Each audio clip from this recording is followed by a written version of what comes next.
ನಮಸ್ತೆ ಮತ್ತು ನಮ್ಮ ಚಾನೆಲ್ಗೆ ಸುಸ್ವಾಗತ. ಇಂದು ನಾವು ಒಂದು ರೋಚಕ ಪ್ರಯಾಣವನ್ನು ಆರಂಭಿಸುತ್ತಿದ್ದೇವೆ. ಇದು ನಮ್ಮ ಜೀವನದ ಕೆಲವು ಗಹನವಾದ ಪ್ರಶ್ನೆಗಳಿಗೆ ಉತ್ತರಗಳನ್ನು ಒದಗಿಸುತ್ತದೆ. ನಾವು ಸಾಮಾನ್ಯವಾಗಿ ಒಂದು ಗೊಂದಲಮಯ ಸ್ಥಿತಿಯಲ್ಲಿ ಇರುತ್ತೇವೆ. ಅಲ್ಲಿ ಯಾವುದು ಸರಿ, ಯಾವುದು ತಪ್ಪು ಎಂದು ನಮಗೆ ತಿಳಿಯುವುದಿಲ್ಲ. ನಮ್ಮ ಮುಂದೆ ಕರ್ತವ್ಯಗಳು ಮತ್ತು ಜವಾಬ್ದಾರಿಗಳಿದ್ದರೂ ನಮ್ಮ ಮನಸ್ಸು ವ್ಯಾಮೋಹ, ಭಯ ಮತ್ತು ಆತಂಕಗಳಿಂದ ಸುತ್ತುವರಿದಿರುತ್ತದೆ. ನಾವೆಲ್ಲರೂ ನಮ್ಮದೇ ಆದ ಜೀವನದ ಕುರುಕ್ಷೇತ್ರದಲ್ಲಿ ನಿಂತಿದ್ದೇವೆ.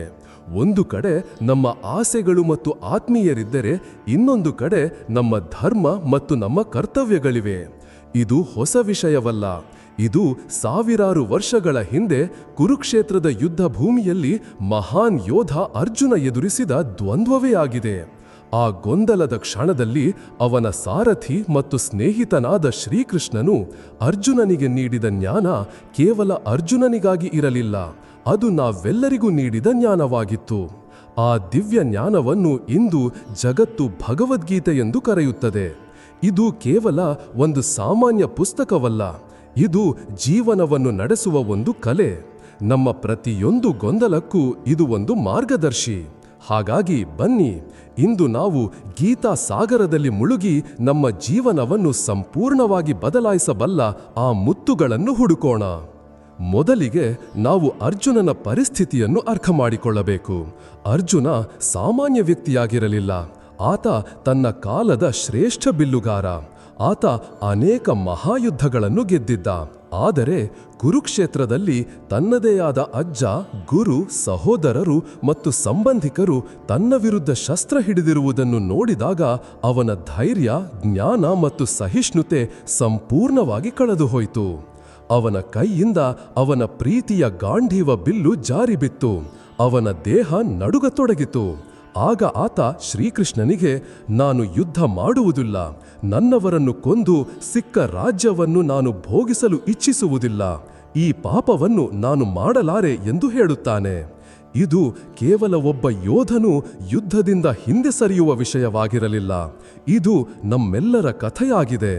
ನಾವು ನಮ್ಮ ಕೆಲಸದಲ್ಲಿ ನಿಕಟ ಸ್ನೇಹಿತನೊಂದಿಗೆ ಸ್ಪರ್ಧಿಸಬೇಕಾದಾಗ, ಕುಟುಂಬದ ಆತ್ಮೀಯ ಸದಸ್ಯರ ವಿರುದ್ಧ ಕಠಿಣ ನಿರ್ಧಾರ ತೆಗೆದುಕೊಳ್ಳಬೇಕಾದಾಗ, ನಮ್ಮ ಕನಸುಗಳು ಮತ್ತು ಕುಟುಂಬದ ನಿರೀಕ್ಷೆಗಳ ನಡುವೆ ಒಂದನ್ನು ಆಯ್ಕೆ ಮಾಡಬೇಕಾದಾಗ ನಾವು ಕೂಡ ಅರ್ಜುನನಂತೆ ಕುಸಿದು ಹೋಗುತ್ತೇವೆ.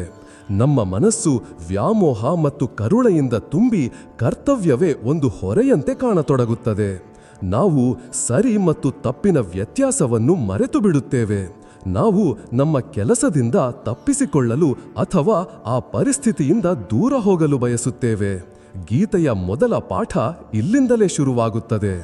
ಅರ್ಜುನ ಸಂಪೂರ್ಣವಾಗಿ ಕುಸಿದು ರಥದಲ್ಲಿ ಕುಳಿತಾಗ ಶ್ರೀಕೃಷ್ಣ ನಗುತ್ತಾ ಮಾತನಾಡಲು ಪ್ರಾರಂಭಿಸುತ್ತಾನೆ.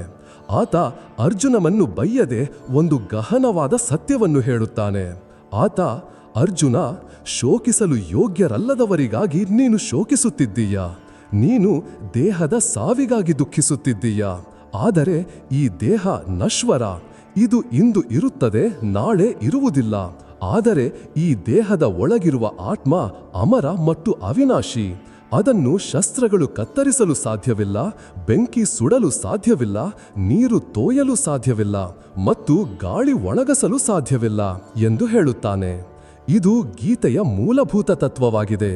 ನಾವು ಜೀವನ ಪರ್ಯಂತ ನಾನು ಎಂದು ಯಾವುದನ್ನು ಕರೆಯುತ್ತೇವೆಯೋ ಅದು ನಿಜವಾಗಿಯೂ ನಾವಲ್ಲ.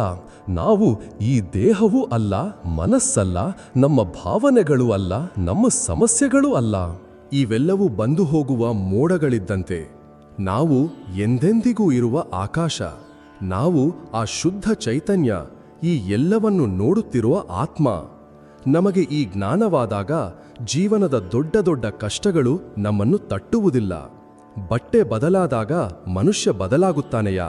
ಇಲ್ಲ. ಹಾಗೆಯೇ ದೇಹವು ಹೋದಾಗ ಅಥವಾ ಜೀವನದಲ್ಲಿ ಸಂಕಟ ಬಂದಾಗ ನಮ್ಮ ನಿಜವಾದ ರೂಪ, ನಮ್ಮ ಆತ್ಮ ಎಂದಿಗೂ ಬದಲಾಗುವುದಿಲ್ಲ. ಈ ಜ್ಞಾನವು ನಮ್ಮ ಸಮಸ್ಯೆಗಳಿಂದ ಒಂದು ಹೆಜ್ಜೆ ಹಿಂದೆ ಸರಿಯಲು ಶಕ್ತಿಯನ್ನು ನೀಡುತ್ತದೆ. ನಮ್ಮ ಚಿಂತೆಗಳು, ದುಃಖಗಳು ಮತ್ತು ಭಯದೊಂದಿಗೆ ನಮ್ಮ ಗುರುತನ್ನು ಜೋಡಿಸುವುದನ್ನು ನಿಲ್ಲಿಸುತ್ತೇವೆ. ನಾವು ಚಿಂತೆಯಲ್ಲ, ನಾವು ಚಿಂತೆಯನ್ನು ನೋಡುವವರು ಎಂದು ಅರ್ಥ ಮಾಡಿಕೊಳ್ಳಲು ಪ್ರಾರಂಭಿಸುತ್ತೇವೆ. ನಾವು ದುಃಖವಲ್ಲ, ನಾವು ದುಃಖವನ್ನು ಅನುಭವಿಸುವವರು ಎಂದು ಅರ್ಥ ಮಾಡಿಕೊಳ್ಳುತ್ತೇವೆ. ಈ ಚಿಕ್ಕ ಬದಲಾವಣೆ ನಮಗೆ ಅಪಾರ ಶಾಂತಿ ಮತ್ತು ಸ್ಥಿರತೆಯನ್ನು ನೀಡುತ್ತದೆ. ಇದಾದ ನಂತರ ಶ್ರೀಕೃಷ್ಣನು ಗೀತೆಯ ಅತ್ಯಂತ ಪ್ರಸಿದ್ಧ ಮತ್ತು ಅತ್ಯಂತ ಪ್ರಾಯೋಗಿಕ ಉಪದೇಶವನ್ನು ನೀಡುತ್ತಾನೆ. ಆತ ಕರ್ಮಣ್ಯೇವಾಧಿಕಾರಸ್ತೆ ಮಾ ಫಲೇಷು ಕದಾಚನ ಮಾ ಕರ್ಮಫಲ ಹೇತುರ್ಭುರ್ ಮಾ ತೇ ಸಂಗೋಸ್ತ್ವ ಅಕರ್ಮಣಿ. ಅಂದರೆ ನಿನ್ನ ಅಧಿಕಾರ ಕರ್ಮವನ್ನು ಮಾಡುವುದರಲ್ಲಿ ಮಾತ್ರ ಇದೆ, ಅದರ ಫಲದಲ್ಲಿ ಎಂದಿಗೂ ಇಲ್ಲ. ಆದ್ದರಿಂದ ನೀನು ನಿನ್ನ ಕರ್ಮಗಳ ಫಲಕ್ಕೆ ಕಾರಣನಾಗಬೇಡ ಮತ್ತು ಕರ್ಮವನ್ನು ಮಾಡದೇ ಇರುವುದರ ಬಗ್ಗೆ ನಿನಗೆ ಆಸಕ್ತಿಯಿರಬಾರದು. ಇದು ನಮ್ಮ ಜೀವನದ 90% ಚಿಂತೆಗಳನ್ನು ಬೇರು ಸಮೇತ ನಾಶ ಮಾಡಬಲ್ಲ ಒಂದು ಕ್ರಾಂತಿಕಾರಿ ವಿಚಾರ. ನಮ್ಮ ಸಮಸ್ಯೆ ಕೆಲಸ ಮಾಡುವುದಲ್ಲ, ನಮ್ಮ ಸಮಸ್ಯೆ ಫಲದ ಬಗ್ಗೆ ನಮ್ಮ ಆಸಕ್ತಿ ಮತ್ತು ನಿರೀಕ್ಷೆಗಳು. ನಾವು ಯಾವುದೇ ಕೆಲಸವನ್ನು ಪ್ರಾರಂಭಿಸಿದಾಗ ಕೆಲಸ ಮಾಡುವುದಕ್ಕಿಂತ ಅದರ ಫಲಿತಾಂಶದ ಬಗ್ಗೆ ಹೆಚ್ಚು ಯೋಚಿಸುತ್ತೇವೆ. ವಿದ್ಯಾರ್ಥಿಯು ಓದುವಾಗ ನಾನು ಪಾಸಾಗುತ್ತೇನೋ ಇಲ್ಲವೋ, ನನಗೆ ಎಷ್ಟು ಅಂಕಗಳು ಬರುತ್ತವೆ ಎಂದು ಯೋಚಿಸುತ್ತಲೇ ಇರುತ್ತಾನೆ. ಉದ್ಯೋಗಿಯೊಬ್ಬ ತನ್ನ ಕೆಲಸ ಮಾಡುವಾಗ ನನಗೆ ಬಟ್ಟೆ ಸಿಗುತ್ತದೆಯೇ ಅಥವಾ ಇಲ್ಲವೇ, ನನ್ನ ಬಾಸ್ ಖುಷಿಯಾಗುತ್ತಾರೆಯೋ ಇಲ್ಲವೇ ಎಂದು ಯೋಚಿಸುತ್ತಾನೆ. ಫಲದ ಬಗ್ಗೆ ಇರುವ ಈ ಚಿಂತೆಯೇ ಎಲ್ಲಾ ದುಃಖಗಳ ಮೂಲ. ಫಲಿತಾಂಶ ನಮ್ಮ ನಿರೀಕ್ಷೆಯಂತೆ ಬಂದರೆ ನಮಗೆ ಅಹಂಕಾರ ಬರುತ್ತದೆ. ಫಲಿತಾಂಶ ವಿರುದ್ಧವಾಗಿದ್ದರೆ ನಾವು ನಿರಾಶೆ, ದುಃಖ ಮತ್ತು ಕೋಪಗೊಳ್ಳುತ್ತೇವೆ. ನಾವು ಈ ಸುಖ ದುಃಖದ ತೊಟ್ಟಿಲಲ್ಲಿ ತೂಗುತ್ತಾ ಇರುತ್ತೇವೆ. ಶ್ರೀಕೃಷ್ಣನು ಈ ತೊಟ್ಟಿಲಿಂದ ಕೆಳಗಿಳಿ ಎಂದು ಹೇಳುತ್ತಾನೆ. ನಿನ್ನ ಗಮನವನ್ನು ಫಲದಿಂದ ಕರ್ಮದ ಮೇಲೆ ತರು. 100% ನಿನ್ನ ಕೆಲಸದಲ್ಲಿ ತೊಡಗಿಸು. ಸಂಪೂರ್ಣ ಪ್ರಾಮಾಣಿಕತೆ, ಸಂಪೂರ್ಣ ಶ್ರದ್ಧೆ ಮತ್ತು ಸಂಪೂರ್ಣ ಸಾಮರ್ಥ್ಯದೊಂದಿಗೆ ಕೆಲಸ ಮಾಡು. ಆದರೆ ಫಲಿತಾಂಶವನ್ನು ಭಗವಂತನಿಗೆ ಬಿಟ್ಟುಬಿಡು. ಇದನ್ನೇ ನಿಷ್ಕಾಮ ಕರ್ಮಯೋಗ ಎನ್ನುತ್ತಾರೆ. ಇದರರ್ಥ ಸೋಮಾರಿಯಾಗುವುದು ಅಥವಾ ಕೆಲಸವನ್ನು ಬಿಡುವುದೂ ಅಲ್ಲ. ಇದರರ್ಥ ಇನ್ನೂ ಹೆಚ್ಚು ಕೌಶಲ್ಯದಿಂದ ಕೆಲಸ ಮಾಡುವುದು. ಏಕೆಂದರೆ ಈಗ ನಿನ್ನ ಮನಸ್ಸು ಭವಿಷ್ಯದ ಚಿಂತೆಯಲ್ಲಿ ಇರದೆ ವರ್ತಮಾನದ ಕೆಲಸದಲ್ಲಿ ತೊಡಗಿರುತ್ತದೆ. ನೀನು ಫಲದ ಚಿಂತೆಯನ್ನು ಬಿಟ್ಟಾಗ ನಿನಗೆ ಅದ್ಭುತವಾದ ಸ್ವಾತಂತ್ರ್ಯದ ಅನುಭವವಾಗುತ್ತದೆ. ನೀನು ಸೋಲಿನ ಭಯ ಮತ್ತು ಗೆಲುವಿನ ಅಹಂಕಾರದಿಂದ ಮುಕ್ತನಾಗುತ್ತೀಯ. ನೀನು ಕೇವಲ ನಿನ್ನ ಅತ್ಯುತ್ತಮ ಪ್ರಯತ್ನವನ್ನು ಮಾಡುತ್ತೀಯ ಮತ್ತು ಫಲಿತಾಂಶ ಏನೇ ಇರಲಿ ಅದನ್ನು ಸ್ವೀಕರಿಸುತ್ತೀಯ. ಇದನ್ನೇ ಯೋಗಃ ಕರ್ಮಸು ಕೌಶಲಂ, ಅಂದರೆ ಕರ್ಮಗಳಲ್ಲಿ ಕೌಶಲ್ಯವೇ ಯೋಗ ಎಂದು ಹೇಳಲಾಗುತ್ತದೆ. ನಿನ್ನ ಪ್ರತಿ ಕೆಲಸವನ್ನು ಒಂದು ಪೂಜೆಯಂತೆ, ಒಂದು ಯಜ್ಞದಂತೆ ಮಾಡು. ಆಗ ನೋಡು ನಿನ್ನ ಜೀವನ ಹೇಗೆ ಒತ್ತಡರಹಿತ ಮತ್ತು ಆನಂದಮಯ ಆಗುತ್ತದೆ ಎಂದು. ಆದರೆ ಈ ಎಲ್ಲವನ್ನು ಹೇಳುವುದು ಎಷ್ಟು ಸುಲಭವೋ ಮಾಡುವುದು ಅಷ್ಟೇ ಕಷ್ಟ. ಅರ್ಜುನನು ತಕ್ಷಣವೇ ಇದೇ ಪ್ರಶ್ನೆಯನ್ನು ಕೇಳುತ್ತಾನೆ. ಕೃಷ್ಣ, ಈ ಮನಸ್ಸು ಬಹಳ ಚಂಚಲವಾಗಿದೆ ಮತ್ತು ಹಠಮಾರಿಯಾಗಿದೆ. ಇದು ನಿಯಂತ್ರಣಕ್ಕೆ ಬರುವುದೇ ಇಲ್ಲ. ಇದನ್ನು ವಶಪಡಿಸಿಕೊಳ್ಳುವುದು, ಗಾಳಿಯನ್ನು ಹಿಡಿಯುವುದು ಎಷ್ಟು ಕಷ್ಟವೋ ಅಷ್ಟೇ ಕಷ್ಟ ಎಂದು ನನಗೆ ಅನಿಸುತ್ತಿದೆ. ಇದು ನಮ್ಮೆಲ್ಲರ ಸತ್ಯ. ನಮ್ಮ ಮನಸ್ಸು ಒಂದು ಕ್ಷಣವೂ ಶಾಂತವಾಗಿರುವುದಿಲ್ಲ. ಅದು ಅಥವಾ ಭೂತಕಾಲದ ವಿಷಯಗಳಲ್ಲಿ ಮುಳುಗಿರುತ್ತದೆ ಅಥವಾ ಭವಿಷ್ಯದ ಚಿಂತೆಗಳಲ್ಲಿ. ಅದು ಒಂದು ಕೋತಿಯಂತೆ ಒಂದು ಕೊಂಬೆಯಿಂದ ಇನ್ನೊಂದು ಕೊಂಬೆಗೆ ಹಾರುತ್ತಾ ಇರುತ್ತದೆ. ಹಾಗಾದರೆ ಈ ಮನಸ್ಸನ್ನು ಹೇಗೆ ಸಾಧಿಸುವುದು? ಶ್ರೀಕೃಷ್ಣನು ಇದಕ್ಕೂ ಪರಿಹಾರವನ್ನು ಹೇಳುತ್ತಾನೆ. ಆತ 2 ಉಪಾಯಗಳನ್ನು ಹೇಳುತ್ತಾನೆ: ಅಭ್ಯಾಸ ಮತ್ತು ವೈರಾಗ್ಯ. ಅಭ್ಯಾಸ ಎಂದರೆ ನಿರಂತರ ಪ್ರಯತ್ನ. ಮಗುವು ಪದೇ ಪದೇ ಬಿದ್ದು ನಡೆಯಲು ಕಲಿಯುವ ಹಾಗೆಯೇ ನಾವು ನಮ್ಮ ಮನಸ್ಸನ್ನು ಪದೇ ಪದೇ ಪ್ರಪಂಚದ ಅನಗತ್ಯ ವಿಷಯಗಳಿಂದ ಹಿಡಿದು ನಮ್ಮ ಗುರಿಯ ಮೇಲೆ, ನಮ್ಮ ಇಷ್ಟ ದೇವರ ಮೇಲೆ ಅಥವಾ ನಮ್ಮ ಉಸಿರಾಟದ ಮೇಲೆ ತರಲು ಪ್ರಯತ್ನಿಸಬೇಕು. ಇದಕ್ಕಾಗಿ ಧ್ಯಾನವು ಒಂದು ಅತ್ಯಂತ ಶಕ್ತಿಶಾಲಿ ತಂತ್ರವಾಗಿದೆ. ಪ್ರತಿದಿನ 10-15 ನಿಮಿಷಗಳ ಕಾಲ ಒಂದು ಶಾಂತ ಜಾಗದಲ್ಲಿ ಕುಳಿತು ನಮ್ಮ ಬರುವ ಮತ್ತು ಹೋಗುವ ಉಸಿರಾಟದ ಮೇಲೆ ಗಮನ ಕೇಂದ್ರೀಕರಿಸಬೇಕು. ಮನಸ್ಸು ಚಂಚಲವಾದಾಗ ಯಾವುದೇ ಕಿರಿಕಿರಿ ಇಲ್ಲದೆ ಪ್ರೀತಿಯಿಂದ ಅದನ್ನು ಮತ್ತೆ ಉಸಿರಾಟದ ಮೇಲೆ ತರಬೇಕು. ಪ್ರಾರಂಭದಲ್ಲಿ ಇದು ತುಂಬಾ ಕಷ್ಟವೆನಿಸಬಹುದು. ಮನಸ್ಸು 1000 ಬಾರಿ ಚಂಚಲವಾಗುತ್ತದೆ. ಆದರೆ ನಿಧಾನವಾಗಿ ನಿರಂತರ ಅಭ್ಯಾಸದಿಂದ ಮನಸ್ಸು ಶಾಂತವಾಗತೊಡಗುತ್ತದೆ. ಇದು ಜಿಮ್ಗೆ ಹೋಗಿ ಸ್ನಾಯುಗಳನ್ನು ಬೆಳೆಸುವ ಹಾಗೆ. ಇದಕ್ಕೆ ಸಮಯ ಮತ್ತು ಸಹನೆ ಬೇಕಾಗುತ್ತದೆ. ಎರಡನೆಯ ಉಪಾಯ ವೈರಾಗ್ಯ. ವೈರಾಗ್ಯ ಎಂದರೆ ಮನೆಯನ್ನು ಬಿಟ್ಟು ಕಾಡಿಗೆ ಹೋಗುವುದಲ್ಲ. ವೈರಾಗ್ಯ ಎಂದರೆ ಪ್ರಪಂಚದ ವಸ್ತುಗಳಿಂದ ಸುಖವನ್ನು ಪಡೆಯುವ ನಮ್ಮ ಅವಲಂಬನೆಯನ್ನು ಕಡಿಮೆ ಮಾಡುವುದು. ನಮಗೆ ಹೊಸ ಕಾರಿನಿಂದ, ದೊಡ್ಡ ಮನೆಯಿಂದ ಅಥವಾ ಬೇರೆಯವರ ಮೆಚ್ಚುಗೆಯಿಂದ ಸಂತೋಷ ಸಿಗುತ್ತದೆ ಎಂದು ನಾವು ಯೋಚಿಸುತ್ತೇವೆ. ಆದರೆ ಇವೆಲ್ಲವೂ ಹೊರಗಿನ ವಸ್ತುಗಳು ಮತ್ತು ಇವರಿಂದ ಸಿಗುವ ಸುಖವು ತಾತ್ಕಾಲಿಕ. ವೈರಾಗ್ಯದ ಅರ್ಥ ನಿಜವಾದ ಮತ್ತು ಶಾಶ್ವತ ಸಂತೋಷದ ಮೂಲ ನಮ್ಮೊಳಗೇ ಇದೆ ಎಂದು ಆಳವಾಗಿ ಅರ್ಥ ಮಾಡಿಕೊಳ್ಳುವುದು. ನಾವು ಹೊರಗಿನ ವಸ್ತುಗಳ ಹಿಂದೆ ಓಡುವುದನ್ನು ನಿಲ್ಲಿಸಿ ನಮ್ಮೊಳಗಿನ ಶಾಂತಿಯನ್ನು ಹುಡುಕಲು ಪ್ರಾರಂಭಿಸಿದಾಗ ಮನಸ್ಸು ತಾನಾಗಿಯೇ ಕಡಿಮೆ ಚಂಚಲವಾಗುತ್ತದೆ. ಅಭ್ಯಾಸ ಮತ್ತು ವೈರಾಗ್ಯವು ಒಂದು ಗಾಡಿಯ ಎರಡು ಚಕ್ರಗಳಂತೆ. ಇವೆರಡಿಲ್ಲದೆ ಜೀವನದ ಗಾಡಿ ಮುಂದೆ ಸಾಗಲು ಸಾಧ್ಯವಿಲ್ಲ. ನಿರಂತರ ಪ್ರಯತ್ನ ಮತ್ತು ಆಂತರಿಕ ಅನಾಸಕ್ತಿಯಿಂದ ನಾವು ನಮ್ಮ ದೊಡ್ಡ ಶತ್ರು ಅಂದರೆ ನಮ್ಮ ಮನಸ್ಸನ್ನು ನಮ್ಮ ಅತ್ಯುತ್ತಮ ಸ್ನೇಹಿತನನ್ನಾಗಿ ಮಾಡಿಕೊಳ್ಳಬಹುದು.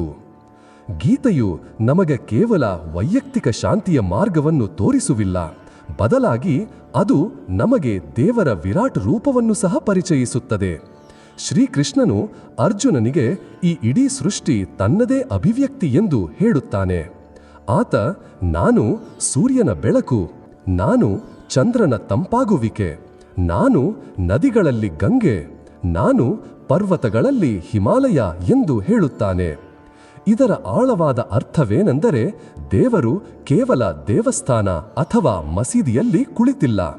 ಆತ ಸೃಷ್ಟಿಯ ಪ್ರತಿಯೊಂದು ಕಣದಲ್ಲೂ ಇದ್ದಾನೆ.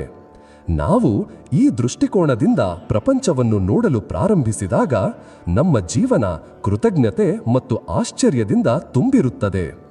ನಮಗೆ ಒಂದು ಹೂವಿನಲ್ಲಿ, ಒಂದು ಮಗುವಿನ ನಗುವಿನಲ್ಲಿ, ಒಂದು ಹರಿಯುವ ನದಿಯಲ್ಲಿ ಎಲ್ಲೆಲ್ಲೂ ದೇವರ ಕಲೆಯನ್ನು ನೋಡಲು ಪ್ರಾರಂಭಿಸುತ್ತೇವೆ.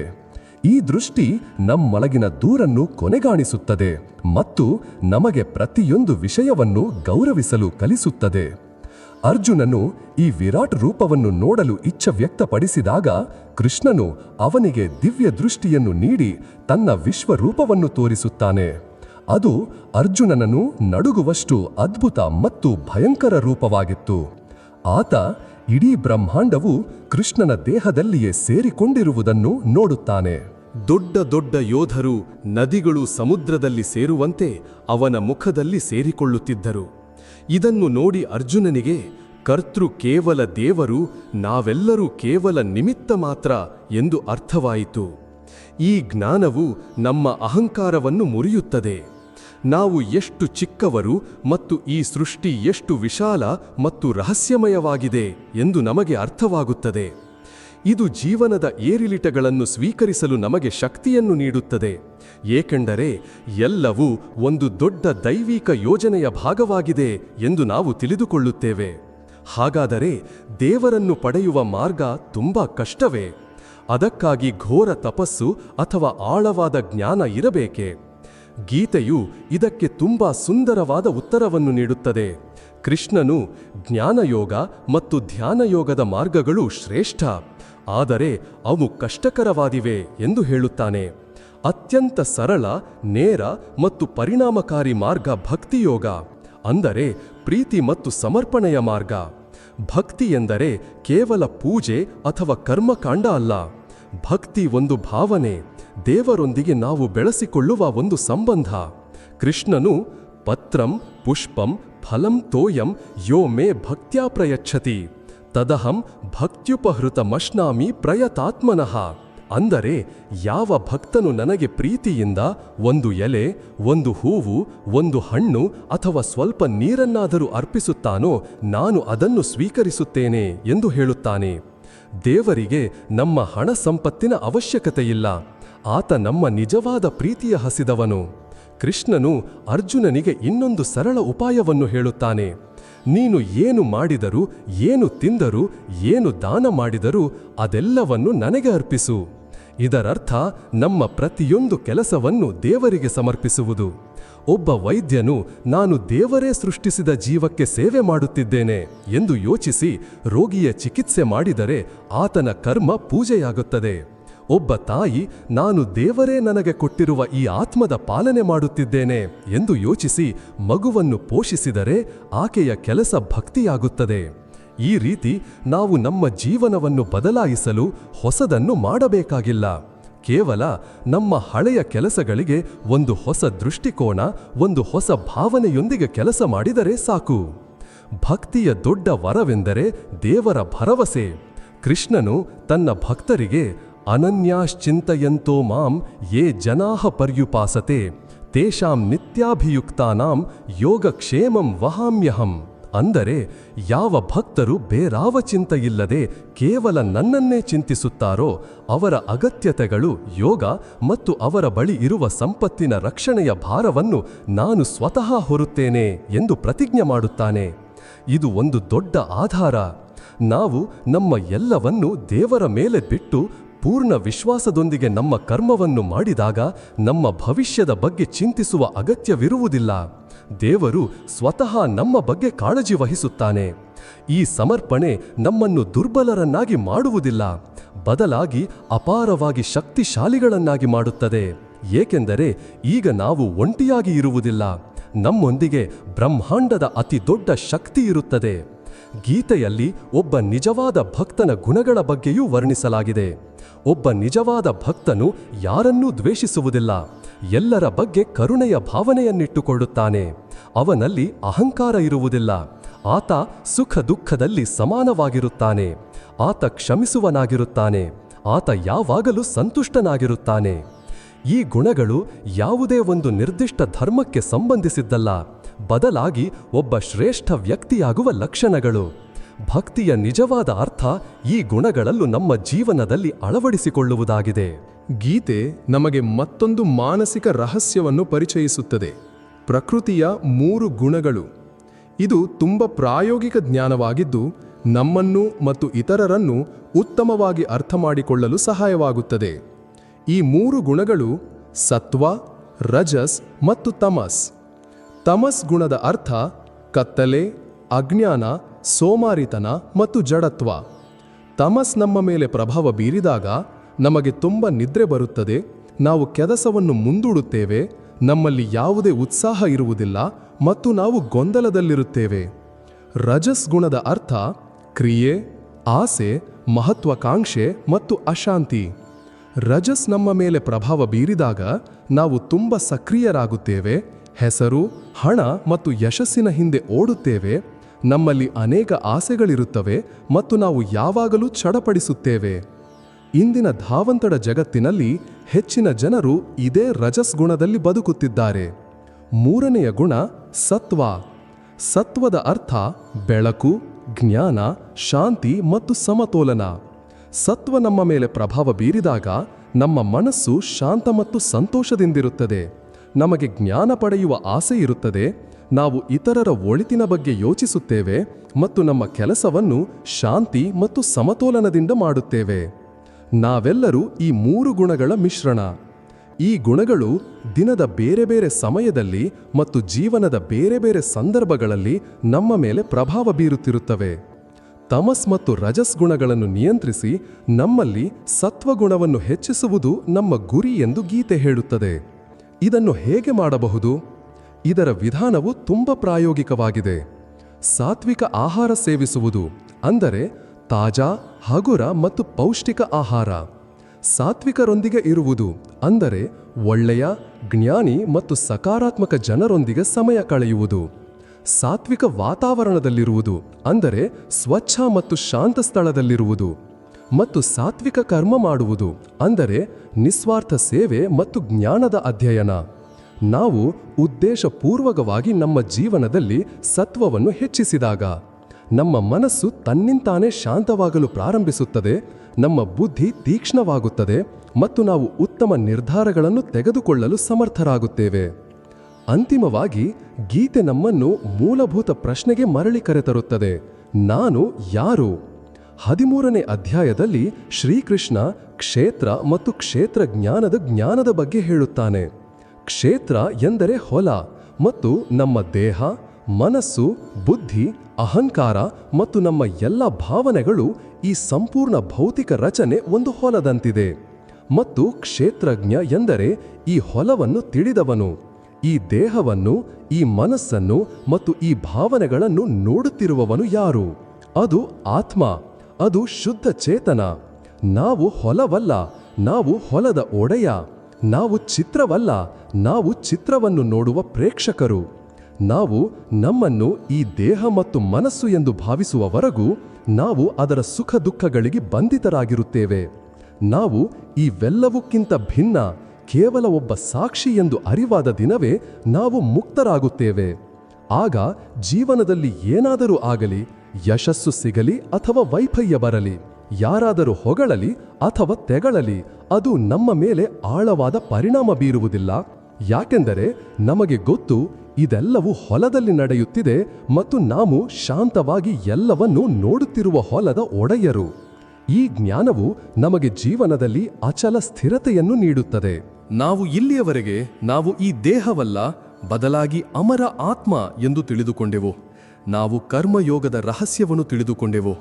ಫಲದ ಚಿಂತೆಯಿಲ್ಲದೆ ಕರ್ಮ ಮಾಡುವುದರಿಂದ ಪರಮ ಶಾಂತಿಯನ್ನು ಹೇಗೆ ಪಡೆಯಬಹುದು ಎಂದು ತಿಳಿದೆವು. ನಮ್ಮ ಚಂಚಲ ಮನಸ್ಸನ್ನು ಹತೋಟಿಗೆ ತರಲು ಅಭ್ಯಾಸ ಮತ್ತು ವೈರಾಗ್ಯದ ಮಹತ್ವವನ್ನು ಅರ್ಥ ಮಾಡಿಕೊಂಡೆವು ಮತ್ತು ಭಕ್ತಿಯ ಸರಳ ಮಾರ್ಗದ ಮಹಿಮೆಯನ್ನು ತಿಳಿದೆವು. ಇಡೀ ಬ್ರಹ್ಮಾಂಡವು ದೇವರ ಒಂದು ಅಭಿವ್ಯಕ್ತಿ ಮತ್ತು ನಾವು ನಮ್ಮ ದೇಹ ರೂಪಿ ಕ್ಷೇತ್ರವನ್ನು ತಿಳಿದುಕೊಳ್ಳುವ, ಅದರಿಂದ ಹೊರತಾದ ಒಬ್ಬ ಸಾಕ್ಷಿ ಅಥವಾ ಕ್ಷೇತ್ರಜ್ಞ ಎಂದು ಸಹ ನೋಡಿದೆವು. ಈ ಜ್ಞಾನವು ಒಂದು ಅಡಿಪಾಯವಿದ್ದಂತೆ. ಅದರ ಮೇಲೆ ನಾವು ಶಾಂತ, ಸ್ಥಿರ ಮತ್ತು ಆನಂದಮಯ ಜೀವನದ ಕಟ್ಟಡವನ್ನು ನಿರ್ಮಿಸಬಹುದು. ಆದರೆ ಗೀತೆಯ ಜ್ಞಾನ ಇಲ್ಲಿಗೆ ಕೊನೆಗೊಳ್ಳುವುದಿಲ್ಲ. ಇದು ಜೀವನದ ಪ್ರಾಯೋಗಿಕ ವಿಷಯಗಳಲ್ಲಿ ಇನ್ನಷ್ಟು ಆಳವಾಗಿ ನಮಗೆ ಮಾರ್ಗದರ್ಶನ ನೀಡುತ್ತದೆ. ಬನ್ನಿ, ನಾವು ಕರ್ಮಯೋಗದ ಪರಿಕಲ್ಪನೆಗೆ ಮರಳೋಣ ಮತ್ತು ಅದನ್ನು ಇಂದಿನ ಜೀವನದ ಸಂದರ್ಭದಲ್ಲಿ ಇನ್ನಷ್ಟು ಆಳವಾಗಿ ನೋಡೋಣ. ಇಂದು ನಾವು ಬರ್ನ್ಔಟ್ ಅಂದರೆ ಕೆಲಸ ಮಾಡುತ್ತಾ ಸಂಪೂರ್ಣವಾಗಿ ದಣಿದು ಹೋಗುವುದು ಒಂದು ಸಾಮಾನ್ಯ ಸಮಸ್ಯೆಯಾಗಿರುವ ಜಗತ್ತಿನಲ್ಲಿ ಬದುಕುತ್ತಿದ್ದೇವೆ. ಜನರು ತಮ್ಮ ಕೆಲಸದಿಂದ, ತಮ್ಮ ವೃತ್ತಿಯಿಂದ ಮತ್ತು ತಮ್ಮ ಜೀವನದಿಂದಲೂ ಬೇಸತ್ತಿದ್ದಾರೆ. ಅವರಿಗೆ ಸದಾ ಒಂದು ಒತ್ತಡ, ಒಂದು ಆತಂಕ ಇರುತ್ತದೆ. ಯಾಕೆ ಹೀಗಿದೆ? ಜನರು ಮೊದಲಿನಕ್ಕಿಂತ ಹೆಚ್ಚು ಕೆಲಸ ಮಾಡುತ್ತಿದ್ದಾರೆಯಾ? ಬಹುಶಃ ಇಲ್ಲ. ನಿಜವಾದ ಕಾರಣ ಕೆಲಸವಲ್ಲ, ಬದಲಾಗಿ ಕೆಲಸದ ಬಗ್ಗೆ ನಮ್ಮ ದೃಷ್ಟಿಕೋನ. ಗೀತೆಯ ಪ್ರಕಾರ ಇದು ಸಕಾಮ ಕರ್ಮದ ಪರಿಣಾಮ, ಅಂದರೆ ಫಲದ ಆಸೆಯಿಂದ ಮಾಡುವ ಕೆಲಸ. ನಮ್ಮ ಗಮನವೆಲ್ಲ ನಮಗೇನು ಸಿಗುತ್ತದೆ ಎಂಬುದರ ಮೇಲಿದ್ದಾಗ, ಎಷ್ಟು ಸಂಬಳ ಸಿಗುತ್ತದೆ, ಯಾವಾಗ ಪ್ರಮೋಷನ್ ಆಗುತ್ತದೆ, ಜನರು ನಮ್ಮನ್ನು ಎಷ್ಟು ಹೊಗಳುತ್ತಾರೆ, ಎಷ್ಟು ಲೈಕ್ಸ್ ಮತ್ತು ಶೇರ್ ಸಿಗುತ್ತವೆ, ಆಗ ನಾವು ಒಂದು ಅಂತ್ಯವಿಲ್ಲದ ಓಟದಲ್ಲಿ ಭಾಗಿಯಾಗುತ್ತೇವೆ. ಈ ಓಟವೇ ಒತ್ತಡ ಮತ್ತು ಬರ್ನ್ಔಟ್ ಅನ್ನು ಹುಟ್ಟುಹಾಕುತ್ತದೆ. ಏಕೆಂದರೆ ನಮ್ಮ ಸಂತೋಷವು ಸಂಪೂರ್ಣವಾಗಿ ಬಾಹ್ಯ ಫಲಿತಾಂಶಗಳ ಮೇಲೆ ಅವಲಂಬಿತವಾಗಿರುತ್ತದೆ. ಅದರ ಮೇಲೆ ನಮ್ಮ ನಿಯಂತ್ರಣವಿಲ್ಲ. ಇದಕ್ಕೆ ಪರಿಹಾರ ನಿಷ್ಕಾಮ ಕರ್ಮ. ನಾವು ನಮ್ಮ ಕೆಲಸವನ್ನು ಒಂದು ಕರ್ತವ್ಯದಂತೆ, ಒಂದು ಸೇವೆಯಂತೆ ಅಥವಾ ದೇವರ ಪೂಜೆಯಂತೆ ಮಾಡಿದಾಗ ನಮ್ಮ ಗಮನ ಪಡೆಯುವುದರಿಂದ ಕೊಡುವುದರ ಮೇಲೆ ಕೇಂದ್ರೀಕೃತವಾಗುತ್ತದೆ. ಒಬ್ಬ ಸಾಫ್ಟ್ವೇರ್ ಇಂಜಿನಿಯರ್ ಈ ಕೋಡ್ ಲಕ್ಷಾಂತರ ಜನರ ಸಮಸ್ಯೆಯನ್ನು ಬಗೆಹರಿಸುತ್ತದೆ ಎಂದು ಯೋಚಿಸಿ ಕೋಡ್ ಬರೆಯಬಹುದು. ಇದರಿಂದ ನನಗೆ ಎಷ್ಟು ಬೋನಸ್ ಸಿಗುತ್ತದೆ ಎಂದು ಯೋಚಿಸದೆ. ಒಬ್ಬ ಶಿಕ್ಷಕ ನಾನು ಈ ಮಕ್ಕಳ ಭವಿಷ್ಯವನ್ನು ರೂಪಿಸುತ್ತಿದ್ದೇನೆ ಎಂದು ಯೋಚಿಸಿ ಪಾಠ ಮಾಡಬಹುದು. ನನ್ನ ಸಂಬಳ ಎಷ್ಟು ಎಂದು ಯೋಚಿಸದೆ. ಈ ದೃಷ್ಟಿಕೋನದಲ್ಲಿ ಬದಲಾವಣೆ ಬಂದಾಗ ಕೆಲಸವು ಹೊರೆಯಂತೆ ಅನ್ನಿಸದೆ ಆನಂದದ ಮೂಲವಾಗುತ್ತದೆ. ನಾವು ನಮ್ಮ ಅತ್ಯುತ್ತಮ ಪ್ರದರ್ಶನ ನೀಡುತ್ತೇವೆ, ಏಕೆಂದರೆ ಕೆಲಸ ಮಾಡುವುದರಲ್ಲಿಯೇ ನಮಗೆ ಖುಷಿಯಾಗುತ್ತದೆ. ಅದರ ಫಲಿತಾಂಶದ ಚಿಂತೆ ಇರುವುದಿಲ್ಲ. ಇದು ಒಂದು ದೊಡ್ಡ ಮಾನಸಿಕ ಬದಲಾವಣೆ. ಇದರ ಅರ್ಥ ಒಬ್ಬ ನಿಷ್ಕಾಮ ಕರ್ಮಯೋಗಿಗೆ ಯಾವುದೇ ಗುರಿಗಳಿರುವುದಿಲ್ಲ ಎಂದಲ್ಲ. ಗುರಿಗಳಿರುತ್ತವೆ, ಆದರೆ ಅವನ ಸಂತೋಷವು ಆ ಗುರಿಗಳ ಸಾಧನೆಯ ಮೇಲೆ ಅವಲಂಬಿತವಾಗಿರುವುದಿಲ್ಲ. ಅವನು ಪ್ರಕ್ರಿಯೆಯನ್ನು ಆನಂದಿಸುತ್ತಾನೆ, ಪ್ರಯಾಣವನ್ನು ಆನಂದಿಸುತ್ತಾನೆ. ಗಮ್ಯಸ್ಥಾನ ಸಿಕ್ಕರೂ ಒಳ್ಳೆಯದು, ಸಿಗದೆ ಹೋದರೂ ಪರವಾಗಿಲ್ಲ, ಏಕೆಂದರೆ ಅವನು ತನ್ನ ಪ್ರಯಾಣವನ್ನು ಸಂಪೂರ್ಣವಾಗಿ ಆನಂದಿಸಿದ್ದಾನೆ. ಈ ದೃಷ್ಟಿಕೋನವು ನಮ್ಮನ್ನು ವೈಫಲ್ಯದ ದುಃಖ ಮತ್ತು ಯಶಸ್ಸಿನ ಅಹಂಕಾರ ಎರಡರಿಂದಲೂ ರಕ್ಷಿಸುತ್ತದೆ ಮತ್ತು ನಮಗೆ ಒಂದು ಸ್ಥಿರ ಹಾಗೂ ಶಾಂತ ಮನಸ್ಸನ್ನು ನೀಡುತ್ತದೆ. ಈಗ ನಾವು ಪ್ರಕೃತಿಯ 3 ಗುಣಗಳಾದ ಸತ್ವ, ರಜಸ್ ಮತ್ತು ತಮಸ್ ಇವುಗಳನ್ನು ನಮ್ಮ ದೈನಂದಿನ ಜೀವನದಲ್ಲಿ ಇನ್ನಷ್ಟು ವಿಸ್ತಾರವಾಗಿ ನೋಡೋಣ. ಇದು ಗೀತೆಯ ಒಂದು ಪ್ರಾಯೋಗಿಕ ಜ್ಞಾನವಾಗಿದ್ದು, ಇದನ್ನು ಬಳಸಿಕೊಂಡು ನಾವು ನಿಜವಾಗಿಯೂ ನಮ್ಮ ಜೀವನದ ಗುಣಮಟ್ಟವನ್ನು ಬದಲಾಯಿಸಬಹುದು. ಇದು ಕೇವಲ ಒಂದು ತತ್ವವಲ್ಲ, ಬದಲಾಗಿ ಒಂದು ಜೀವನ ಶೈಲಿ. ಬನ್ನಿ, ಇದನ್ನು ನಮ್ಮ ಆಹಾರ, ನಮ್ಮ ಒಡನಾಟ ಮತ್ತು ನಮ್ಮ ಮನರಂಜನೆಯ ಮೂಲಕ ಅರ್ಥ ಮಾಡಿಕೊಳ್ಳೋಣ. ಮೊದಲಿಗೆ ಆಹಾರದ ಬಗ್ಗೆ ಮಾತನಾಡೋಣ. ಗೀತೆಯ ಪ್ರಕಾರ ಆಹಾರ 3 ವಿಧ. ತಾಮಸಿಕ ಆಹಾರ ಅಂದರೆ ಹಳೆಯ, ಕೊಳೆತ, ಅತಿಯಾಗಿ ಸಂಸ್ಕರಿಸಿದ ಮತ್ತು ಮದ್ಯ ಹಾಗೂ ತಂಬಾಕಿನಂತಹ ಮಾದಕ ವಸ್ತುಗಳು. ಇಂಥ ಆಹಾರವನ್ನು ಸೇವಿಸುವುದರಿಂದ ನಮ್ಮಲ್ಲಿ ಸೋಮಾರಿತನ, ಜಡತ್ವ, ನಿದ್ರೆ ಮತ್ತು ಗೊಂದಲದ ಸ್ಥಿತಿ ಉಂಟಾಗುತ್ತದೆ. ನಮ್ಮ ಮನಸ್ಸು ಭಾರ ಮತ್ತು ನಕಾರಾತ್ಮಕ ಆಲೋಚನೆಗಳಿಂದ ತುಂಬಿರುತ್ತದೆ. ಎರಡನೆಯದು ರಾಜಸಿಕ ಆಹಾರ, ಅಂದರೆ ಅತಿಯಾಗಿ ಎಣ್ಣೆಯಲ್ಲಿ ಕರಿದ, ಖಾರವಾದ, ಉಪ್ಪಿನ, ಹುಳಿ ಮತ್ತು ಚಹಾ ಹಾಗೂ ಕಾಫಿಯಂತಹ ಉತ್ತೇಜಕ ವಸ್ತುಗಳು. ಇಂತಹ ಆಹಾರ ನಮ್ಮಲ್ಲಿ ಚಡಪಡಿಕೆ, ಅಶಾಂತಿ, ಕೋಪ ಮತ್ತು ಆಸೆಗಳನ್ನು ಹೆಚ್ಚಿಸುತ್ತದೆ. ನಮ್ಮ ಮನಸ್ಸು ಕುದುರೆಯಂತೆ ಓಡಲು ಪ್ರಾರಂಭಿಸುತ್ತದೆ ಮತ್ತು ನಾವು ಒತ್ತಡವನ್ನು ಅನುಭವಿಸುತ್ತೇವೆ.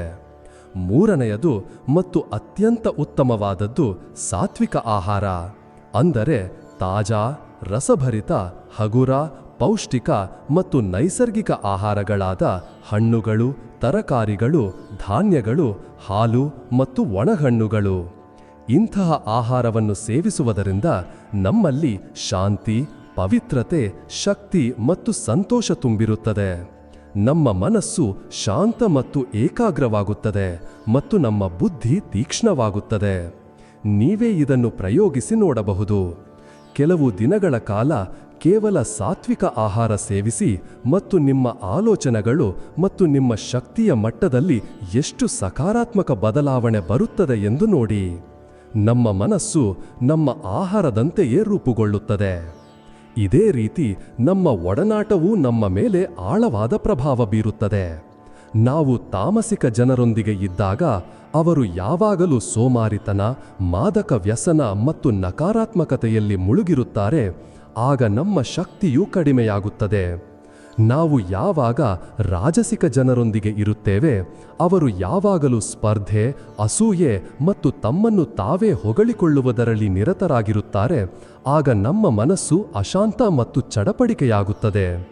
ಮತ್ತು ನಾವು ಯಾವಾಗ ಸಾತ್ವಿಕ ಜನರೊಂದಿಗೆ ಇರುತ್ತೇವೆ, ಅವರು ಜ್ಞಾನಿ, ಶಾಂತ, ಸಕಾರಾತ್ಮಕ ಮತ್ತು ಎಲ್ಲರ ಒಳಿತಿನ ಬಗ್ಗೆ ಯೋಚಿಸುತ್ತಾರೆ. ಆಗ ನಮ್ಮಲ್ಲಿಯೂ ಅದೇ ಗುಣಗಳು ಬೆಳೆಯುತ್ತವೆ. ಆದ್ದರಿಂದ ನಾವು ನಮ್ಮ ಒಡನಾಟವನ್ನು ಬಹಳ ಯೋಚಿಸಿ ಆರಿಸಿಕೊಳ್ಳಬೇಕು. ಇದೇ ನಿಯಮ ನಮ್ಮ ಮನರಂಜನೆಗೂ ಅನ್ವಯಿಸುತ್ತದೆ. ತಾಮಸಿಕ ಮನರಂಜನೆ, ಉದಾಹರಣೆಗೆ ಹಿಂಸಾತ್ಮಕ ಚಲನಚಿತ್ರಗಳು ಅಥವಾ ಗಂಟೆಗಟ್ಟಲೆ ಏನನ್ನು ಯೋಚಿಸದೆ ಸಾಮಾಜಿಕ ಮಾಧ್ಯಮದಲ್ಲಿ ಸ್ಕ್ರಾಲ್ ಮಾಡುವುದು, ನಮ್ಮ ಮನಸ್ಸನ್ನು ಜಡಗೊಳಿಸುತ್ತದೆ ಮತ್ತು ಬುದ್ಧಿಯನ್ನು ನಿಶ್ಚಲಗೊಳಿಸುತ್ತದೆ. ರಾಜಸಿಕ ಮನರಂಜನೆ, ಉದಾಹರಣೆಗೆ ಅತಿಯಾದ ಆಕ್ಷನ್ ಚಿತ್ರಗಳು ಅಥವಾ ಸ್ಪರ್ಧಾತ್ಮಕ ಆಟಗಳು, ನಮ್ಮ ಮನಸ್ಸಿನಲ್ಲಿ ಉತ್ಸಾಹ ಮತ್ತು ಒತ್ತಡವನ್ನು ಸೃಷ್ಟಿಸುತ್ತವೆ. ಮತ್ತು ಸಾತ್ವಿಕ ಮನರಂಜನೆ, ಉದಾಹರಣೆಗೆ ಪ್ರಕೃತಿಯ ನಡುವೆ ಸಮಯ ಕಳೆಯುವುದು, ಪ್ರೇರಣಾದಾಯಕ ಪುಸ್ತಕಗಳನ್ನು ಓದುವುದು, ಒಳ್ಳೆಯ ಸಂಗೀತ ಕೇಳುವುದು ಅಥವಾ ಹೊಸ ಕಲೆ ಕಲಿಯುವುದು ನಮ್ಮ ಮನಸ್ಸನ್ನು ಶಾಂತಗೊಳಿಸುತ್ತದೆ ಮತ್ತು ನಮ್ಮ ಆತ್ಮವನ್ನು ಪೋಷಿಸುತ್ತದೆ. ನಮ್ಮ ಜೀವನದ ಪ್ರತಿಯೊಂದು ಅಂಶದಲ್ಲಿಯೂ ಸತ್ವಗುಣವನ್ನು ಹೆಚ್ಚಿಸಲು ನಾವು ಪ್ರಜ್ಞಾಪೂರ್ವಕವಾಗಿ ಪ್ರಯತ್ನಿಸಬೇಕು ಎಂದು ಗೀತೆ ನಮಗೆ ತಿಳಿಸುತ್ತದೆ. ಹೀಗೆ ಮಾಡುವುದರಿಂದ ನಾವು ನಿಧಾನವಾಗಿ ನಮ್ಮ ಮನಸ್ಸು ಮತ್ತು ನಮ್ಮ ಅಭ್ಯಾಸಗಳ ಒಡೆಯರಾಗಬಹುದು ಮತ್ತು ಹೆಚ್ಚು ಸಮತೋಲಿತ ಹಾಗೂ ಸಾಮರಸ್ಯದ ಜೀವನವನ್ನು ನಡೆಸಬಹುದು. ಗೀತೆಯ ಮತ್ತೊಂದು ಪ್ರಮುಖ ತತ್ವ ಸ್ವಧರ್ಮದ ಪಾಲನೆ. ಕೃಷ್ಣ ಅರ್ಜುನನಿಗೆ ಹೇಳುತ್ತಾನೆ, ಮತ್ತೊಬ್ಬರ ಧರ್ಮವನ್ನು ಉತ್ತಮವಾಗಿ ಪಾಲಿಸುವುದಕ್ಕಿಂತ ನಮ್ಮ ಸ್ವಧರ್ಮ, ಅದರಲ್ಲಿ ಗುಣಗಳಿಲ್ಲದಿದ್ದರೂ ಹೆಚ್ಚು ಶ್ರೇಯಸ್ಕರ. ನಮ್ಮ ಸ್ವಧರ್ಮದಲ್ಲಿ ಸಾಯುವುದೂ ಸಹ ಉತ್ತಮ, ಆದರೆ ಮತ್ತೊಬ್ಬರ ಧರ್ಮವು ಭಯವನ್ನು ಉಂಟುಮಾಡುತ್ತದೆ. ಇಲ್ಲಿ ಧರ್ಮ ಎಂದರೆ ಹಿಂದೂ, ಮುಸ್ಲಿಂ ಅಥವಾ ಕ್ರಿಶ್ಚಿಯನ್ ಎಂದರ್ಥವಲ್ಲ. ಇಲ್ಲಿ ಸ್ವಧರ್ಮ ಎಂದರೆ ನಮ್ಮದೇ ಮೂಲ ಪ್ರಕೃತಿ, ನಮ್ಮದೇ ಸಹಜ ಕರ್ತವ್ಯ. ಪ್ರತಿಯೊಬ್ಬ ವ್ಯಕ್ತಿಯು ಈ ಜಗತ್ತಿನಲ್ಲಿ ಕೆಲವು ವಿಶೇಷ ಗುಣಗಳು ಮತ್ತು ಪ್ರತಿಭೆಗಳೊಂದಿಗೆ ಜನಿಸುತ್ತಾನೆ. ಒಬ್ಬರ ಸ್ವಭಾವ ಒಬ್ಬ ಶಿಕ್ಷಕನಂತಿದ್ದರೆ, ಮತ್ತೊಬ್ಬನದು ಒಬ್ಬ ಯೋಧನಂತಿದೆ, ಇನ್ನೊಬ್ಬನದು ಒಬ್ಬ ವ್ಯಾಪಾರಿಯಂತಿದೆ, ಮತ್ತೊಬ್ಬನದು ಒಬ್ಬ ಕಲಾವಿದನಂತಿದೆ. ಸ್ವಧರ್ಮದ ಅರ್ಥ ನಮ್ಮ ಆ ಆಂತರಿಕ ಪ್ರಕೃತಿಯನ್ನು ಗುರುತಿಸುವುದು ಮತ್ತು ಅದರ ಪ್ರಕಾರವೇ ನಮ್ಮ ಕಾರ್ಯಕ್ಷೇತ್ರವನ್ನು ಆರಿಸಿಕೊಳ್ಳುವುದು. ಇಂದಿನ ಜಗತ್ತಿನಲ್ಲಿ ಅತೃಪ್ತ ಮತ್ತು ದುಃಖಿತ ಜನರ ಒಂದು ದೊಡ್ಡ ಕಾರಣವೇನೆಂದರೆ ಅವರು ತಮ್ಮ ಸ್ವಧರ್ಮವನ್ನು ಬಿಟ್ಟು ಪರಧರ್ಮವನ್ನು ಪಾಲಿಸುತ್ತಿದ್ದಾರೆ. ಅವರು ತಮ್ಮ ಪೋಷಕರು ಮಾಡಬೇಕೆಂದು ಬಯಸಿದ್ದ ಕೆಲಸವನ್ನು ಮಾಡುತ್ತಿದ್ದಾರೆ, ಅಥವಾ ಅವರು ಚಲನಚಿತ್ರಗಳು ಅಥವಾ ಸಾಮಾಜಿಕ ಮಾಧ್ಯಮದಲ್ಲಿ ನಡೆಸುತ್ತಿರುವ ಜೀವನ ಶೈಲಿಯನ್ನು ನಡೆಸುತ್ತಿದ್ದಾರೆ. ನಾವು ನಮ್ಮ ಆಂತರಿಕ ಪ್ರಕೃತಿಗೆ ವಿರುದ್ಧವಾಗಿ ಯಾವುದೇ ಕೆಲಸ ಮಾಡಿದಾಗ ನಮ್ಮಲ್ಲಿ ನಿರಂತರ ಸಂಘರ್ಷ ನಡೆಯುತ್ತಿರುತ್ತದೆ. ನಾವು ಆ ಕೆಲಸದಲ್ಲಿ ಎಂದಿಗೂ ನಮ್ಮ ಅತ್ಯುತ್ತಮವನ್ನು ನೀಡಲು ಸಾಧ್ಯವಿಲ್ಲ ಮತ್ತು ಅದರಿಂದ ನಮಗೆ ನಿಜವಾದ ಸಂತೋಷವೂ ಸಿಗುವುದಿಲ್ಲ. ಈ ಪರಧರ್ಮ ಭಯವನ್ನು ಉಂಟುಮಾಡುತ್ತದೆ, ಏಕೆಂದರೆ ಅದರಲ್ಲಿ ಯಾವಾಗಲೂ ವಿಫಲವಾಗುವ, ಸಿಕ್ಕಿಬೀಳುವ ಮತ್ತು ನಮ್ಮ ಅಸಲಿಯತ್ತು ಬಯಲಾಗುವ ಭಯ ಇರುತ್ತದೆ. ಇದಕ್ಕೆ ವಿರುದ್ಧವಾಗಿ ನಾವು ನಮ್ಮ ಸ್ವಧರ್ಮವನ್ನು ಪಾಲಿಸಿದಾಗ, ಅಂದರೆ ನಮ್ಮ ಪ್ರಕೃತಿಗೆ ಸೂಕ್ತವಾದ ಕೆಲಸವನ್ನು ಮಾಡಿದಾಗ ನಮಗೆ ಕೆಲಸವು ಕೆಲಸವೆಂದು ಅನ್ನಿಸುವುದಿಲ್ಲ, ಆಟವೆಂದು ಅನ್ನಿಸುತ್ತದೆ. ನಮಗೆ ಅದರಲ್ಲಿ ಆನಂದ ಸಿಗುತ್ತದೆ ಮತ್ತು ನಾವು ಅದರಲ್ಲಿ ಸಹಜವಾಗಿಯೇ ನುರಿತವರಾಗುತ್ತೇವೆ.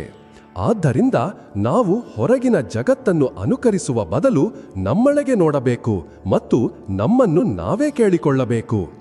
ನನ್ನ ಸ್ವಧರ್ಮವೇನು? ನಾನು ಯಾವ ಕೆಲಸಕ್ಕಾಗಿ ಹುಟ್ಟಿದ್ದೇನೆ? ಯಾವ ಕೆಲಸವನ್ನು ಮಾಡುವುದರಿಂದ ನನಗೆ ನಿಜವಾದ ಆನಂದ ಮತ್ತು ತೃಪ್ತಿ ಸಿಗುತ್ತದೆ? ನೀವು ನಿಮ್ಮ ಸ್ವಧರ್ಮವನ್ನು ಕಂಡುಕೊಂಡಾಗ ಮತ್ತು ಅದರ ಮೇಲೆ ನಡೆಯಲು ಪ್ರಾರಂಭಿಸಿದಾಗ ನಿಮ್ಮ ಜೀವನ ಸುಲಭ, ಸರಳ ಮತ್ತು ಆನಂದಮಯವಾಗುತ್ತದೆ. ಈಗ ನಾವು ಭಕ್ತಿಯೋಗದ ಇನ್ನೊಂದು ಆಳವಾದ ಅಂಶಕ್ಕೆ ಬರುತ್ತೇವೆ, ಶರಣಾಗತಿ ಅಥವಾ ಸಮರ್ಪಣೆ. ಇದು ಸಾಮಾನ್ಯವಾಗಿ ತಪ್ಪಾಗಿ ಅರ್ಥ ಮಾಡಿಕೊಳ್ಳುವ ಒಂದು ಪದ. ಸಮರ್ಪಣೆಯ ಅರ್ಥ ಸೋಲನ್ನು ಒಪ್ಪಿಕೊಳ್ಳುವುದು, ನಿಷ್ಕ್ರಿಯರಾಗುವುದು ಅಥವಾ ನಮ್ಮ ಜವಾಬ್ದಾರಿಗಳಿಂದ ಓಡಿ ಹೋಗುವುದು ಎಂದಲ್ಲ. ಸಮರ್ಪಣೆ ಒಂದು ತುಂಬಾ ಸಕ್ರಿಯ ಮತ್ತು ಶಕ್ತಿಶಾಲಿ ಮಾನಸಿಕ ಸ್ಥಿತಿ. ಇದರ ಅರ್ಥ ನಮ್ಮ ಅತ್ಯುತ್ತಮ ಪ್ರಯತ್ನ ಮಾಡಿದ ನಂತರ ಫಲಿತಾಂಶವನ್ನು ಸಂಪೂರ್ಣವಾಗಿ ಒಂದು ಉನ್ನತ ಶಕ್ತಿಯ ಮೇಲೆ ಬಿಡುವುದು. ಇದು ಒಬ್ಬ ನುರಿತ ಸರ್ಕಸ್ ಕಲಾವಿದನಂತೆ ಅವನು ಗಾಳಿಯಲ್ಲಿ ಕಲಾಬಾಜಿ ಮಾಡುವಾಗ ತನ್ನ ಸಂಪೂರ್ಣ ಗಮನವನ್ನು ತನ್ನ ಕಲೆಯ ಮೇಲೆ ಇಡುತ್ತಾನೆ. ಆದರೆ ಕೆಳಗೆ ಅವನ ಜೊತೆಗಾರ ಅವನನ್ನು ಹಿಡಿಯಲು ಸಿದ್ಧನಿದ್ದಾನೆ ಎಂಬ ಸಂಪೂರ್ಣ ನಂಬಿಕೆ ಅವನಿಗೆ ಇರುತ್ತದೆ. ಈ ನಂಬಿಕೆಯೇ ಅವನಿಗೆ ಭಯವಿಲ್ಲದೆ ತನ್ನ ಕಲೆಯನ್ನು ಪ್ರದರ್ಶಿಸುವ ಶಕ್ತಿಯನ್ನು ನೀಡುತ್ತದೆ. ನಮ್ಮ ಜೀವನದಲ್ಲಿ ಸಮರ್ಪಣೆಯ ದೊಡ್ಡ ಶತ್ರು ನಮ್ಮ ಅಹಂಕಾರ, ನಮ್ಮ ಈಗೋ. ಅಹಂಕಾರಕ್ಕೆ ನಾನೇ ಎಲ್ಲವನ್ನೂ ಮಾಡುವವನು ಎಂದು ಅನ್ನಿಸುತ್ತದೆ. ನನ್ನಿಂದಲೇ ಈ ಯಶಸ್ಸು ಸಿಕ್ಕಿತು, ನನ್ನಿಂದಲೇ ಈ ಕೆಲಸವಾಯಿತು. ಈ ನಾನು ಎಂಬ ಭಾವನೆಯೇ ನಮಗೆ ಒತ್ತಡ ಮತ್ತು ಚಿಂತೆಯನ್ನು ನೀಡುತ್ತದೆ. ಏಕೆಂದರೆ ಆಗ ಪ್ರತಿಯೊಂದು ಯಶಸ್ಸಿನ ಶ್ರೇಯಸ್ಸು ಮತ್ತು ಪ್ರತಿಯೊಂದು ವೈಫಲ್ಯದ ದೋಷವೂ ನಮ್ಮದೇ ಆಗುತ್ತದೆ. ಭಕ್ತಿಯೋಗ ಈ ನಾನು ಎಂಬ ಭಾವನೆಯನ್ನು ನಿಧಾನವಾಗಿ ಅಳಿಸಿ ಹಾಕುತ್ತದೆ. ಒಬ್ಬ ಭಕ್ತ ತನ್ನ ಪ್ರತಿಯೊಂದು ಕೆಲಸವನ್ನು ಮಾಡುವ ಮೊದಲು, ಓ ಪ್ರಭು, ನೀನೇ ನನ್ನಿಂದ ಈ ಕಾರ್ಯವನ್ನು ಮಾಡಿಸುತ್ತಿರುವೆ, ನಾನು ಕೇವಲ ಒಂದು ಮಾಧ್ಯಮ ಎಂದು ಯೋಚಿಸುತ್ತಾನೆ. ಮತ್ತು ಕೆಲಸ ಮುಗಿದ ನಂತರ ಅವನು, ಇದು ನಿನ್ನದೇ ಕಾರ್ಯ ಮತ್ತು ಇದರ ಫಲಿತಾಂಶವು ನಿನಗೆ ಸಮರ್ಪಣೆ ಎಂದು ಹೇಳುತ್ತಾನೆ. ಈ ಚಿಕ್ಕ ಮಾನಸಿಕ ಬದಲಾವಣೆ ನಮ್ಮನ್ನು ಕರ್ತೃತ್ವದ ಭಾರದಿಂದ ಮುಕ್ತಗೊಳಿಸುತ್ತದೆ. ನಾವು ಕರ್ತೃಗಳಲ್ಲದಿದ್ದಾಗ ನಾವು ಕರ್ಮದ ಫಲಗಳಿಗೂ ಬಂಧಿತರಾಗುವುದಿಲ್ಲ. ಸಮರ್ಪಣೆಯು ಜೀವನದ ಕಷ್ಟಗಳನ್ನು ಎದುರಿಸಲು ಅಪಾರ ಶಕ್ತಿಯನ್ನು ನೀಡುತ್ತದೆ. ಯಾವುದಾದರೂ ಅಹಿತಕರ ಘಟನೆ ನಡೆದಾಗ ಒಬ್ಬ ಸಾಮಾನ್ಯ ವ್ಯಕ್ತಿ ಕೋಪಗೊಳ್ಳುತ್ತಾನೆ, ದೂರು ಹೇಳುತ್ತಾನೆ ಮತ್ತು ನನಗೆ ಹೀಗೇಕೆ ಆಯಿತು ಎಂದು ಕೇಳುತ್ತಾನೆ. ಆದರೆ ಸಮರ್ಪಣಾ ಭಾವದಲ್ಲಿ ಬದುಕುವ ಒಬ್ಬ ಭಕ್ತ ಶಾಂತನಾಗಿರುತ್ತಾನೆ. ಏನು ನಡೆಯುತ್ತಿದೆಯೋ ಅದು ಆ ಪರಮಶಕ್ತಿಯ ಒಂದು ದೊಡ್ಡ ಯೋಜನೆಯ ಭಾಗ ಎಂದು ಅವನು ನಂಬುತ್ತಾನೆ. ಬಹುಶಃ ಅದನ್ನು ನಾನು ಈಗ ಅರ್ಥ ಮಾಡಿಕೊಳ್ಳಲು ಸಾಧ್ಯವಿಲ್ಲ. ಈ ನಂಬಿಕೆಯು ಅವನನ್ನು ದುಃಖದಲ್ಲಿಯೂ ಕುಸಿಯಲು ಬಿಡುವುದಿಲ್ಲ. ಇದು ನೋವನ್ನು ಕೊನೆಗೊಳಿಸುವುದಿಲ್ಲ, ಆದರೆ ನೋವನ್ನು ಸಹಿಸುವ ಶಕ್ತಿ ಮತ್ತು ಒಂದು ಹೊಸ ಅರ್ಥವನ್ನು ನೀಡುತ್ತದೆ. ಸಮರ್ಪಣೆಯನ್ನು ಅಭ್ಯಾಸ ಮಾಡುವ ಒಂದು ಸರಳ ವಿಧಾನವೆಂದರೆ ಪ್ರತಿದಿನ ಬೆಳಿಗ್ಗೆ ಎದ್ದು ಕೆಲವು ಕ್ಷಣಗಳ ಕಾಲ ಆ ಪರಮಶಕ್ತಿಗೆ ಧನ್ಯವಾದ ಹೇಳುವುದು ಮತ್ತು ಪ್ರಾರ್ಥಿಸುವುದು. ಇಂದಿನ ಈ ದಿನ ಮತ್ತು ನನ್ನ ಎಲ್ಲ ಕರ್ಮಗಳು ನಿನಗೆ ಸಮರ್ಪಿತವಾಗಿವೆ. ದಯವಿಟ್ಟು ನನಗೆ ಮಾರ್ಗದರ್ಶನ ನೀಡು ಮತ್ತು ನಿನ್ನ ಇಚ್ಛೆಯ ಒಂದು ಸಾಧನವನ್ನಾಗಿ ಮಾಡು. ಈ ಸರಳ ಅಭ್ಯಾಸವು ನಮ್ಮ ಇಡೀ ದಿನದ ದೃಷ್ಟಿಕೋನವನ್ನು ಬದಲಾಯಿಸಬಹುದು ಮತ್ತು ನಮಗೆ ಶಾಂತಿ ಮತ್ತು ನಿರ್ಭಯತೆಯ ಅನುಭವವನ್ನು ನೀಡಬಹುದು. ಹೀಗೆ ನಾವು ನೋಡುತ್ತೇವೆ, ಭಗವದ್ಗೀತೆಯ ಪ್ರತಿಯೊಂದು ಅಧ್ಯಾಯ, ಪ್ರತಿಯೊಂದು ಶ್ಲೋಕವೂ ನಮಗೆ ಒಂದು ಮಾರ್ಗದರ್ಶಿ ಬೆಳಕಿನಂತಿದೆ. ಇದು ಜೀವನದ ಪ್ರತಿಯೊಂದು ತಿರುವಿನಲ್ಲಿ, ಪ್ರತಿಯೊಂದು ಸಂದಿಗ್ಧತೆಯಲ್ಲಿ ನಮಗೆ ದಾರಿ ತೋರಿಸುತ್ತದೆ. ಇದು ನಾವು ನಮ್ಮ ಲೌಕಿಕ ಕರ್ತವ್ಯಗಳನ್ನು ನಿರ್ವಹಿಸುತ್ತಾ ಹೇಗೆ ಒಂದು ಆಧ್ಯಾತ್ಮಿಕ ಜೀವನವನ್ನು ನಡೆಸಬಹುದು ಎಂದು ಹೇಳುತ್ತದೆ. ಇದು ನಮ್ಮನ್ನು ಒಬ್ಬ ಯೋಧನಂತೆ ಧೈರ್ಯಶಾಲಿ, ಒಬ್ಬ ಯೋಗಿಯಂತೆ ಸ್ಥಿರ ಮತ್ತು ಒಬ್ಬ ಭಕ್ತನಂತೆ ವಿನಮ್ರರನ್ನಾಗಿ ಇರಲು ಕಲಿಸುತ್ತದೆ. ಗೀತೆಯ ಅಂತಿಮ ಸಂದೇಶ ನಿರಾಶೆಯದಲ್ಲ, ಬದಲಾಗಿ ಭರವಸೆ ಮತ್ತು ವಿಜಯದಾಗಿದೆ. ನಮ್ಮೊಳಗೆಯೇ ಕೃಷ್ಣ, ಅಂದರೆ ನಮ್ಮ ಆತ್ಮಜ್ಞಾನ, ನಮ್ಮ ವಿವೇಕ ಇದೆ ಎಂದು ಅದು ನಮಗೆ ನೆನಪಿಸುತ್ತದೆ. ಮತ್ತು ನಮ್ಮೊಳಗೆಯೇ ಅರ್ಜುನ, ಅಂದರೆ ನಮ್ಮ ಗೊಂದಲದ ಮತ್ತು ಭಯಭೀತ ಮನಸ್ಸು ಇದೆ ಎಂದು ಸಹ ನೆನಪಿಸುತ್ತದೆ. ಈ ಆಂತರಿಕ ಕೃಷ್ಣನನ್ನು ಜಾಗೃತಗೊಳಿಸುವ ಒಂದು ಅವಕಾಶವೇ ಜೀವನ. ಇದರಿಂದ ಅದು ನಮ್ಮ ಮನಸ್ಸು ರೂಪಿ ಅರ್ಜುನನಿಗೆ ಸರಿಯಾದ ಮಾರ್ಗವನ್ನು ತೋರಿಸಿ ನಾವು ನಮ್ಮ ಜೀವನದ ಕುರುಕ್ಷೇತ್ರದಲ್ಲಿ ಮೋಹ, ಅಹಂಕಾರ ಮತ್ತು ಅಜ್ಞಾನದ ಶತ್ರುಗಳ ಮೇಲೆ ವಿಜಯ ಸಾಧಿಸಬಹುದು.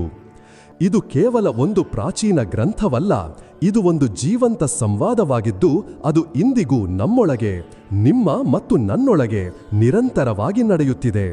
ನಾವು ಸುಮ್ಮನೆ ಅದನ್ನು ಕೇಳುವ ಅಗತ್ಯವಿದೆ.